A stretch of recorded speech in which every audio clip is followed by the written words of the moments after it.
नमस्कार दोस्तों। बागेश्वर धाम सरकार के सत्संग में 2 दिन रहकर मैंने बहुत कुछ जाना कि अध्यात्म कितना है, वहाँ धर्म कितना है और अंधविश्वास क्या है।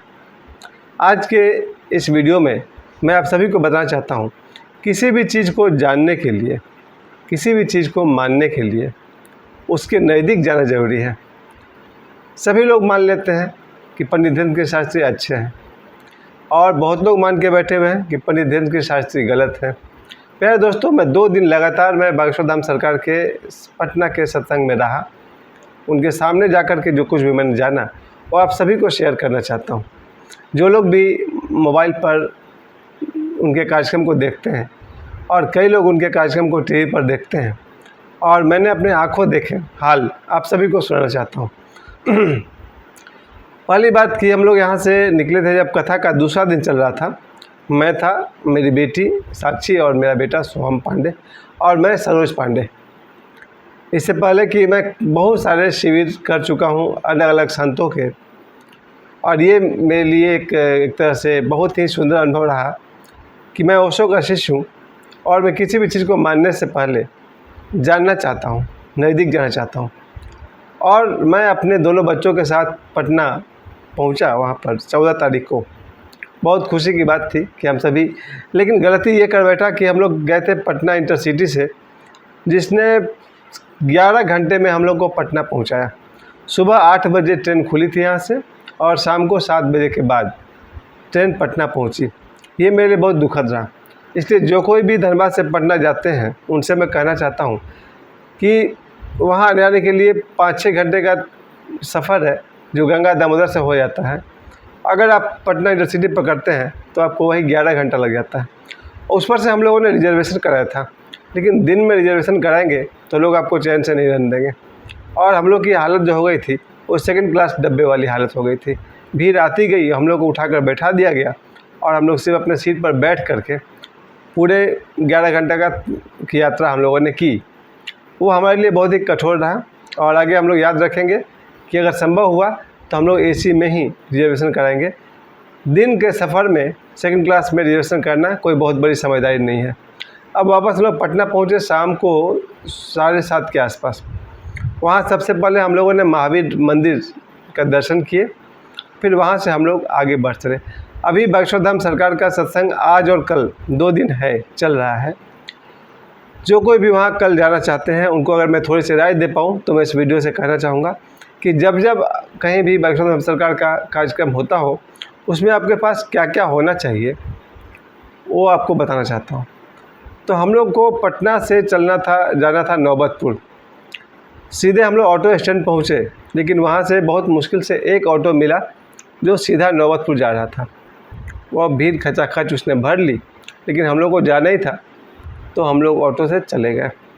हम लोगों से लिया था 70 रुपये एक व्यक्ति का, लेकिन ऑटो चली होगी 15 किलोमीटर 20 किलोमीटर के आसपास तक चली होगी कि सड़क जाम हो गई। और सड़क जाम का कारण बाद में पता चला। तो हम लोगों ने फैसला किया कि कितनी देर तक बैठे रहेंगे ऑटो में, हम लोग पैदल चल पड़े। उस समय रात के 8 बज रहे होंगे जब हम लोग पैदल चल पड़े। हम लोगों ने देखा कि लाखों लोग सड़क पर चलते हुए आ रहे हैं और मुझे पता चला कि 14 मई को 10 लाख श्रद्धालु पहुंच गए थे बागेश्वर धाम सरकार के सत्संग में। और 10 लाख एक बहुत इतनी बड़ी भीड़ है गर्मी के दिनों में, मई का महीना हो और 10 लाख लोग एक जगह जमा हो जाए तो कई लोगों को समस्याएं हो सकती हैं। इसीलिए पंडित धीरेन्द्र गिरी शास्त्री ने कार्यक्रम को बीच में ही रोक दिया, आरती कर दिया और उन्होंने 14 तारीख के सत्संग को बहुत जल्दी ख़त्म कर दिया और अनाउंस कर दिया कि 15 मई को दिव्य दरबार नहीं लगेगा। हम लोग जब रात को 10 बजे के बाद वहाँ पहुँचे और हम लोगों ने देखा लाखों लोग ज़मीन पर सो रहे हैं या तंबू में सो रहे हैं। सुविधा है, ऐसा नहीं कि सत्संग के कार्यकर्ताओं ने सुविधा नहीं दी है, सुविधा था। लाखों लोग अगर थे तो सभी के रहने के लिए पंखे, टेंट, सबका इंतज़ाम था। और रात को 10 बजे के आसपास हम लोग ये सोचने पड़ गए कि कल दिव्य दरबार होगा नहीं, तो क्या करना है वो देखने की हम लोग की बहुत इच्छा थी। खैर रात भर हम लोग वहीं पर तरेत पाली मठ के पास हम लोग रात भर सोए, लेकिन नींद तो 5-10 मिनट से ऊपर नींद आई नहीं, किसी को नहीं। न मैं ठीक से सो पाया, न मेरी बेटी और न मेरा बेटा, क्योंकि हम लोग को बिस्तर और पलंग और पंखे की आदत है, बाहर सोना मुश्किल रहा। खैर अगले दिन सुबह 12 बजे दिन तक हम लोग वहाँ रहे। 12 बजे दिन के आसपास में दोबारा अनाउंसमेंट किया गया कि दिव्य दरबार नहीं लगेगा, जिनको जाना है वो जा सकते हैं। फिर भी हम लोग रुके रहे और 1 घंटे के बाद फिर अनाउंस हुआ कि गुरुजी आ रहे हैं और दिव्य दरबार लगेगा। चलिए, हम लोग की खुशी की बात थी कि जो देखने के लिए हम लोग आए थे वो देख पाएंगे। और 2 बजे के आसपास पंडित धीरेन्द्र कृष्ण शास्त्री जी आए और दिव्य दरबार लगा और मैंने, मेरी बेटी ने, मेरा बेटा ने, सभी ने कार्यक्रम का भरपूर आनंद उठाया, क्योंकि मेरी इच्छा थी कि जहाँ पर सन्यासी बाबा हों उनके, जहाँ दादा गुरुजी हो, बालाजी हनुमान जी हो और पंडित धीरेन्द्र कृष्ण शास्त्री हो, उस माहौल में दिव्य दरबार में रहना ही अपने आप में मेरे लिए खुशी की बात थी। तो हम लोगों ने 2 बजे से 3 बजे तक दिव्य दरबार का आनंद लिया। मेरा बेटा तो बार बार गुरुजी के नज़दीक चला जाता था और बहुत नज़दीक से, शायद 15-20 फुट तक नज़दीक जा कर के उनका वीडियो बना लेता था। मेरी बेटी भी काफ़ी नज़दीक तक जा कर के हम लोग देखे उनको, और उन्होंने उन 15 लोगों में तो हम लोग को नहीं बुलाया, और उसके लिए कोई बात नहीं। पात्रता होनी चाहिए। गुरु अगर शिष्य को पुकारता हो तो पात्रता होनी चाहिए। हमारे पात्रता में कमी है, हम भी जानते हैं, क्योंकि मैं ओशो का शिष्य हूँ और ओशो ने हम लोग को जो सिखाया है उस पर मैं खुद ही ठीक से नहीं चल पाता। अपने घर के पलंग पर बैठ कर के भी ध्यान किया जाए तो मनुष्य पूर्णता को प्राप्त कर सकता है, लेकिन हम लोग इस बात को मानते नहीं हैं और उतना दूर जा कर के हम लोग दिव्य दरबार के दर्शन कर रहे हैं। चलिए, अच्छी बात है, हम लोगों ने दर्शन किया। उसके बाद आधे घंटे का ब्रेक आया और फिर 4 बजे से दोबारा पंडित धीरेन्द्र कृष्ण शास्त्री जी आए और हनुमंत कथा का आरंभ हुआ। 4 बजे से लेकर के 7 बजे शाम तक। अब वो हम लोग को शांत दर्शक की तरह नहीं बैठने दिए, वो खूब उत्साह के साथ, तालियों के साथ, हाथ उठा करके तरह तरह से उन्होंने हनुमंत कथा की। शाम 7 बजे तक हम लोग वहाँ रहे। ठीक 7 बजे के आसपास हम लोग वहाँ चल पड़े और गुरुजी का सत्संग का कार्यक्रम भी पूरा हुआ। फिर हम लोग वहाँ से चल पड़े 7 बजे, और वही दिक्कत फिर हुई। वही लाखों लोगों की भीड़ में ऑटो मिलना मुश्किल हो गया और लगभग 10 किलोमीटर हम लोग को पैदल चलना पड़ा। रात 9:30 बजे तक पैदल चलते रहे। हम अकेले नहीं थे, लाखों लोग चल रहे थे। 9:30 के आसपास हम लोगों ने एक ऑटो पकड़ा और फिर ऑटो वाले ने हम लोग से 70 रुपये 75 रुपये के हिसाब से उसने फिर से हम लोग से किराया लिया और हम लोग पटना वापस पहुंच गए। और 11:30 बजे जब हम लोग गंगा दामोदर पकड़ रहे थे, इतनी भीड़ थी कि उसमें सिर्फ हम लोग खड़े हो पाए, और वो पूरी भीड़ धनबाद तक उतनी बनी रही। और हम लोग फिर दिन में घर पहुँचे हैं। खूब सोए, दिन में 2 बार सोए। शरीर में थकान है, पानी की मात्रा ज़रूर कम रही होगी। इतने कष्ट के बाद एक बात की संतुष्टि ज़रूर थी कि पंडित धीरेन्द्र कृष्ण शास्त्री जी के कार्यक्रम को देख पाए, क्योंकि मेरे दोनों बच्चे और हम खुद इस बात को मानते हैं कि इन गुरु जी में एक बात तो है कि जिनको देखने अगर 10 लाख लोग आ रहे हैं तो कुछ तो बात है, वरना मुझे तो मेरे मोहल्ले में 10 लोग भी नहीं पूछते। क्या वजह है कि पंडित धीरेन्द्र कृष्ण शास्त्री जी को 10 लाख लोग देख रहे हैं, करोड़ों लोग टीवी पर देख रहे हैं और करोड़ों लोग मोबाइल पर देख रहे हैं? क्या बात है? आज इसी विषय को मैं उठाना चाहता हूँ आप सभी के सामने कि आत्मज्ञान को या ब्रह्म ज्ञान को पाने के 3 मार्ग हैं: भक्ति मार्ग, ध्यान मार्ग और योग मार्ग। और पंडित धीरेन्द्र कृष्ण शास्त्री जी भक्ति मार्ग को लेकर चल रहे हैं। भक्ति मार्ग में हमारा एक इष्ट होते हैं और उन इष्ट के सहारे, उनसे सहायता लेकर के हम सब अपने ब्रह्म ज्ञान को प्राप्त करते हैं। दूसरा मार्ग ओशो का है, ध्यान मार्ग। आप जहाँ कहीं भी हैं, अपने पलंग के बिस्तर पर बैठे हैं तो भी चलेगा, आंखें मूंदिए और 1 घंटे 2 घंटे ध्यान में बैठिए और आप ब्रह्म ज्ञान या आत्मज्ञान तक पहुँच जाएंगे। योग मार्ग के लिए अभी मेरे दृष्टि में कोई भी व्यक्ति नहीं है जो योग मार्ग से ध्यान मार्ग तक, आपको आत्मज्ञान तक पहुंचा सके। नहीं, मैं रामदेव बाबा को नहीं मानता हूं कि योग मार्ग से वो आपको आत्मज्ञान तक ले जाएंगे। रामदेव बाबा का जो योग मार्ग है वो आपको अधिक से अधिक शरीर को स्वास्थ्य दे सकते हैं, इससे ज़्यादा नहीं। क्योंकि योग से अध्यात्म मुझे नहीं दिखता है कि रामदेव बाबा आपको जोड़ पाएंगे। खैर, उनकी आलोचना करने के लिए क्षमा चाहता हूँ। रामदेव बाबा जी का जो योग मार्ग है उससे आपका शरीर स्वस्थ हो जाएगा, परंतु आप आत्मज्ञान तक और ब्रह्म ज्ञान तक मेरे हिसाब से नहीं पहुंच पाएंगे। और ओशो का जो ध्यान मार्ग है, गौतम बुद्ध का, महावीर का ध्यान मार्ग है, उसकी स्थूलता और सूक्ष्मता आप सभी जानते हैं कि आप जहाँ कहीं भी हैं ध्यान मार्ग पर रहें और आत्मज्ञान को पहुँचाएँगे।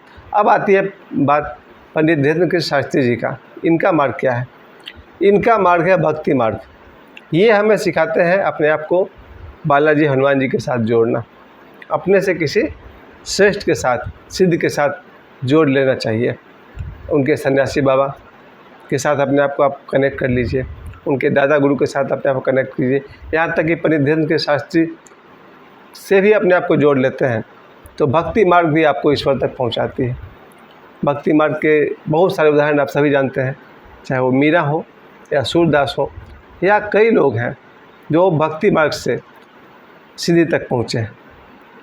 पंडित धीरेन्द्र कृष्ण शास्त्री जी का जो क्रेज़ है अभी दुनिया में, करोड़ों लोग उनको पूरे विश्व से मानते हैं। कल भी विदेश से भी लोग आए हुए थे, उड़ीसा से आए थे, बिहार से आए थे, झारखंड से आए थे। इसमें मैं यही कहना चाहता हूँ कि लोग अपने अंदर के बुराइयों को धीरे धीरे कम करना सीख रहे हैं, क्योंकि पंडित जी सीधा ही कहते हैं कि अगर आप भगवान के साथ जुड़े हुए हैं और आप कोई भी गलत काम करेंगे तो आपकी पोल खोल देंगे। आश्चर्य और खुशी की बात है कि मुझ में इतना मैल भरा हुआ है, मेरा हिस्ट्री इतना ब्लैक है कि मैं तो अंदर में मनाता रहा कि मुझे मत बुलाइएगा, क्योंकि आई एम रॉन्ग पर्सन। लेकिन मैंने इनसे एक बात ज़रूर सीखी है कि अगर पंडित धीरेन्द्र कृष्ण शास्त्री के सामने बैठना है, स्टे प्योर, शुद्ध रहिए। आपके विचार शुद्ध हो, आपके कर्म शुद्ध हो, आपके भाव शुद्ध हो, तो ही आप इनके सामने बैठिए, वरना वो पोल खोल देंगे। चलिए, एक बात मुझे अच्छी लगी कि भय के कारण लोग इतना तो करेंगे कि गलत काम नहीं करेंगे, गलत विचार नहीं करेंगे, गलत भाव में नहीं रहेंगे, गलत शब्द नहीं बोलेंगे। लेकिन भय से सुधरे तो क्या सुधरे? अगर हम लोग गुरु के प्रेम में सुधर जाएं तो ज़्यादा अच्छा है। इसलिए इस कार्यक्रम में आप देखिएगा, पंडित धीरेन्द्र कृष्ण शास्त्री के साथ जो लोग भी जुड़ गए हैं, धीरे धीरे वो पाप से, गलत कर्म से विमुख हो रहे हैं और भगवान की भक्ति की तरफ बढ़ रहे हैं। तो एक बार फिर मुझे लगता है कि 5000 वर्ष के बाद कोई ऐसे नौजवान आए हैं जो इतने बड़े जनमानस को भक्ति की तरफ मोड़ रहे हैं। अब मनुष्य को, जब आप अपने आप को हनुमान जी के साथ जोड़ लेते हैं, किसी बड़े गुरु के साथ जोड़ते हैं, आपका मनोबल बढ़ता है, आपके मन में शुद्धि आती है और आप अपने आप में आत्मविश्वास से भर जाते हैं, और इससे ही आगे की यात्रा संभव है। और दूसरा जो विषय ये उठा लेते हैं बार बार, हर 10 मिनट पर ये कहते हैं कि भारत को हिंदू राष्ट्र बनाएंगे, भारत हिंदू राष्ट्र होगा। ये एक ऐसा विषय है जिसके कारण इनको लाखों करोड़ लोग नापसंद भी करते हैं। मेरे कई मित्र हैं, कई ओशो सन्यासी हैं जो इस बात को लेकर के विरोध करते हैं कि वो क्यों भारत को हिंदू राष्ट्र बनाना चाह रहे हैं। मेरा अपना इतना ही कहना है कि आज से 1000 वर्ष पहले जब भारत में आर्यों का वो समय रहा होगा, उसके बाद मुग़ल आए, दूसरे कई लोग आए, हूण आए हैं, पुर्तगाल आए, अंग्रेज़ आए। इससे पहले जो भारत की गरिमा थी, भारत की जो शुद्धि थी, उसको ये वापस लौटाना चाहते हैं और ये कहते हैं भारत हिंदू राष्ट्र होगा। ये विषय बहुत ही व्यापक विषय है, इस पर मैं ज़्यादा कुछ नहीं कहूँगा। मैं यही कहूँगा कि हर व्यक्ति, हर भारतीय आपस में प्रेम से रहे। इस विषय में मुझे और कुछ नहीं कहना है। मैं इस बात को लेकर के यही कहना चाहता हूँ कि अगर कोई भारत को हिंदू राष्ट्र बनाना चाहता है, वो उनका निजी सोच है। मेरा अपना यही कहना है, भारत में जो भी रहे, भारत देश को अपनी माता समझे, भारत के प्रति जो, मातृभूमि के प्रति जो कर्तव्य है वो करते रहिए। इसमें गलत कुछ नहीं है, किसी के साथ कोई भेदभाव ना हो। जो भारतीय है, भारत उनका है। जो भी भारत से प्रेम करते हैं, भारत उनका है। जो भारत के प्रति अपनी श्रद्धा रखते हैं, भारत उनका है। मेरे दोस्तों, इस 2 दिन के शिविर में मैं इतना ज़रूर समझ में आ गया मुझे कि मैं, मेरे दोनों बच्चे, हम लोगों ने बागेश्वर धाम सरकार का कार्यक्रम किया। और जो कोई भी, अभी भी आज और कल 2 दिन ये सत्संग चलेगा, जो कोई भी इनके सत्संग को आगे भी करना चाहते हैं, 29 सितंबर 2023 को फिर ये गया में आएंगे, जहाँ इनका 2 दिन का दिव्य दरबार लगेगा, या इनका जहाँ कहीं भी कार्यक्रम हो। चूँकि आज मेरे सरोज पांडे ब्लॉग में, जो सरोज पांडे मेरा ही नाम है, मेरे ब्लॉग में आज 1750 के आसपास सब्सक्राइबर्स हैं और 4.5 लाख के आसपास व्यूज़ हैं। आप सभी मित्रों से मैं कहना चाहता हूँ कि आप जहाँ कहीं भी शिविर में जाएं, 2-4 राय मैं आपको देना चाहूँगा। पहली बात कि आपके पास उचित मात्रा में, पर्याप्त मात्रा में, पर्याप्त से भी ज़्यादा थोड़ा पैसा होना चाहिए। जहाँ भी जाएं आपके पास पैसे काफ़ी होने चाहिए। दूसरी बात मैं आपसे कहना चाहूँगा कि चेंज पैसे रखिएगा, वरना आपके पास 500 का नोट लेकर जाएंगे तो कुछ भी खरीदना इतना आसान नहीं हो जाएगा। जो कोई भी शिविर में जाए चेंज पैसे अपने पास ज़रूर रखें। दूसरी बात, अपने साथ कुछ दवाएं भी रखे रहें, ताकि गैस की दवा हो या वो मीटिंग के लिए हो, उसका इंतजाम आप लेकर के चलें। और जहाँ कहीं भी जाएं, अपने बीवी बच्चों के साथ अगर आप जा रहे हैं तो उनके सुख सुविधा को ध्यान में रख कर चलें। बागेश्वर धाम सरकार के कार्यक्रम में सब कुछ सुविधा दिखा। मैं अगला दिन घूम कर देख रहा था कि 400 शौचालय की व्यवस्था है, बिल्कुल है। मैं उसका वीडियो नहीं बनाया मैंने। और वहाँ पर भोजन की व्यवस्था है, मैंने कल देखा लोग भोजन कर रहे थे और अपने अपने परिवार के लिए भोजन ला रहे थे। भोजन की भी व्यवस्था है, 4 लाख लोगों के रुकने की भी व्यवस्था है। लेकिन 10 लाख लोग आ जाएंगे इसकी संभावना नहीं लग रही थी।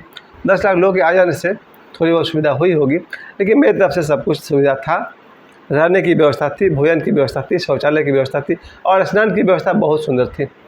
लाखों लोग नहा सके और मोटे मोटे पाइप से, बोरिंग का नल से, एक जगह नहीं कम से कम 20 जगह लोग नहा रहे थे और उसमें कोई समस्या नहीं हुई। जो जितना नहाना चाहता है 10-20 लीटर 50 लीटर पानी से, वो सुविधा थी। क्योंकि वो गांव है और गांव में बोरिंग से मैंने 20 जगह देखा लोगों को स्नान करने की खूब सुविधा है।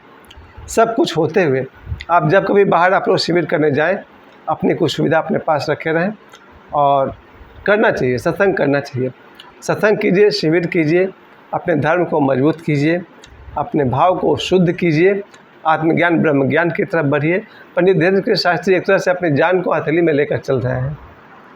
बिहार सरकार की तरफ से कैसे कैसे बात आते थे कि जब इनका ये कार्यक्रम शुरू होने वाला था, कई लोग इनके विरोध में बहुत कुछ बोले। मैंने बहुत सारा वीडियो सुना जब कार्यक्रम शुरू हो रहा था बागेश्वर धाम सरकार का पटना वाला। उससे पहले के वीडियोज़ को मैं देखा था, कई लोग उनके खिलाफ थे, लगता था कि कार्यक्रम होने ही नहीं देंगे। और बहुत सारे लोगों ने उटपटांग बातें कही थी, अब शब्द यूज़ किए थे, घटिया भाषा में बातचीत किए थे। और ऐसे लोग को मैं देख करके मैं कह सकता हूँ कि इतने विरोध के बावजूद इनका कार्यक्रम सफलतापूर्वक हो रहा है।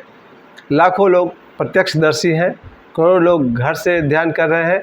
ईश्वर करे हमारा भारत और भारत का जो धर्म है, सनातन धर्म है या हिंदू धर्म है, ये धर्म खूब फले फूले, आगे बढ़े और भारत के सभी लोग सुखी रहें, धार्मिक रहें, स्वस्थ रहें। और आप सभी को मैं शुभकामना देना चाहता हूँ। ध्यान करें, शिविर करें, पूर्णता को प्राप्त करें। मुझे समय देने के लिए आप सभी को बहुत बहुत धन्यवाद।